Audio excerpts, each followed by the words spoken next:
Honrai vosso pai e vossa mãe. Você está preparado para o que os espíritos têm a dizer sobre isso?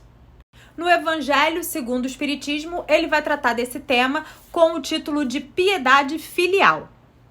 Os espíritos nos dizem que esse mandamento de honrar vosso pai e vossa mãe, ele é como se fosse um resumo do mandamento maior do Mestre Jesus, que é amar ao teu próximo como a ti mesmo. Porque ele diz que quem não é capaz de amar o pai e a mãe, não é capaz de amar o próximo.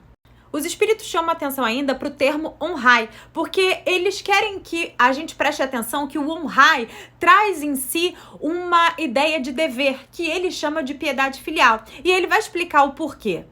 A piedade filial, ela traz em si a ideia de que Deus diz que ao amor tem que estar junto a ideia de respeito, de condescendência, de atenções para com os nossos pais e de submissão. Ele diz ainda que tudo o que a gente deve entender por mandamentos da caridade, das orientações da caridade que a gente deve ter para com o próximo, para com os pais, isso deve ser ainda mais rigoroso. Ele faz questão de enfatizar que esse dever, né, com pai e com mãe, não é só com aqueles que nos deram de fato a vida moral, mas aqueles que em vida fizeram esse papel. Se você foi criado por tios, avô ou, enfim, qualquer outro que cumpriu esse papel, você tem para com ele esse mesmo dever. E ele diz que Deus pune com todo rigor toda violação desse mandamento.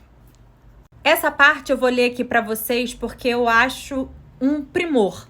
Honrar a seu pai e a sua mãe não consiste apenas em respeitá-los, é também assisti-los na necessidade, é proporcionar-lhes repouso na velhice e cercá-los de cuidado, como eles fizeram conosco na infância. E eles continuam. Sobretudo para com os pais sem recursos, é que se demonstra a verdadeira piedade filial. Hoje a gente tem companhia, gente. Vou voltar aqui para a leitura. Ele traz uma indagação que é muito pertinente para que a gente avalie as nossas atitudes e reflita sobre elas. Ele fala: obedecem a esse mandamento os que julgam fazer grande coisa porque dão a seus pais o estritamente necessário para não morrer de fome? Enquanto eles de nada se privam, atirando-os para os cômodos mais ínfimos da casa, apenas por não os deixar na rua, reservando para si o que há de melhor e de mais confortável? Quem faz o mínimo acha que está fazendo muito? Será que está obedecendo o mandamento de honrar a vosso pai e vossa mãe? É essa a honra que eles merecem? Ainda bem quando não fazem de má vontade e não os obrigam a comprar caro o que lhes resta a viver, descarregando sobre eles o peso do governo da casa. Será então aos pais velhos e fracos que cabe servir a filhos jovens e fortes? Ter-lhe-ás a mãe vendido leite enquanto te amamentavas? Aí ele fala, os passos que deram para lhes obter o de que necessitavam. Tipo, quantos esforços, quantos sacrifícios esses pais fizeram para que você pudesse ter o que necessitava, né? Aí ele fala, não, os filhos não devem a seus pais pobres só o estritamente necessário. Devem-lhes também, na medida do que puderem, os pequenos nada supérfluos, as solicitudes, os cuidados amáveis, que são apenas os juros do que receberam. O pagamento de uma dívida sagrada. Unicamente essa é a piedade filial grata a Deus. Dá para perceber que esse capítulo do honrai vosso pai e vossa mãe, eles são bem rígidos. Eles querem realmente que a gente preste atenção na maneira correta de agir, porque certamente trará consequências bem pesarosas para aqueles que não cumprirem esses mandamentos. Ele diz, ai, pois daquele que se esquece ai, pois, daquele que esquece o que deve aos que o ampararam em sua fraqueza, que com a vida material lhe deram a vida moral, que muitas vezes se impuseram duras privações para lhe garantir o bem-estar. Ai do ingrato, será punido com a ingratidão e o abandono, será ferido nas suas mais caras afeições. Algumas vezes já na existência atual, mas com certeza noutra, em que sofrerá o que houver feito aos outros.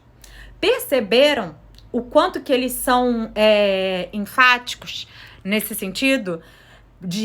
Preste atenção no que você faz com seu pai, com a sua mãe. Ai daquele que não vele pela velhice do seu pai e da sua mãe. Ai daquele que não dê atenção, que não dê respeito. Já nessa vida mesmo já pode começar a pagar. Aí você vai falar assim, mas Juliana, meu pai me abandonou. Meu pai e minha mãe não foram bons comigo. Então escuta só.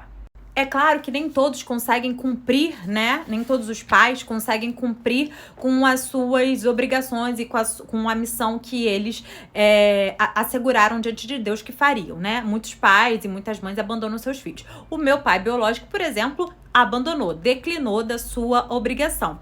Mas por conta disso, é meu direito faltar-lhe quando a lei, inclusive, exige? É meu direito faltar-lhe quando Deus diz fazer o bem sem olhar a quem? Que tudo da caridade deve ser aplicado, todas as normas caritativas devem ser aplicadas a quem me deu a vida material, pelo menos. Então, quem já viu o meu vídeo aqui sobre a psicofonia que eu recebi do meu pai biológico que já morreu, ele veio pedir perdão, e aqui me responde, e talvez se você sofreu abandono, talvez te responda. Ele diz assim: alguns pais, é certo, descuraram de seus deveres e não são para os filhos o que devem ser.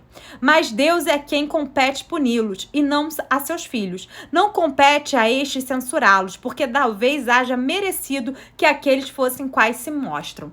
Será que eu não abandonei alguém em vida passada? Ninguém nasce para abandonar ninguém, mas está tudo sobre a lei de causa e efeito. A gente vive num planeta de provas e expiações. Então, Deus aproveita as oportunidades para ensinar a seus filhos que ainda habitam esse planeta nessas condições. Muitas vezes é através do sofrimento que a gente aprende. Mas está tudo sob a lei de causa e efeito, tudo sob a lei de Deus. Então, bom, eu peço a vocês que sigam aqui no xizinho, caso vocês não me sigam, e comentem aqui o que vocês acharam do tema, o que vocês pensam sobre isso. Obrigada, gente!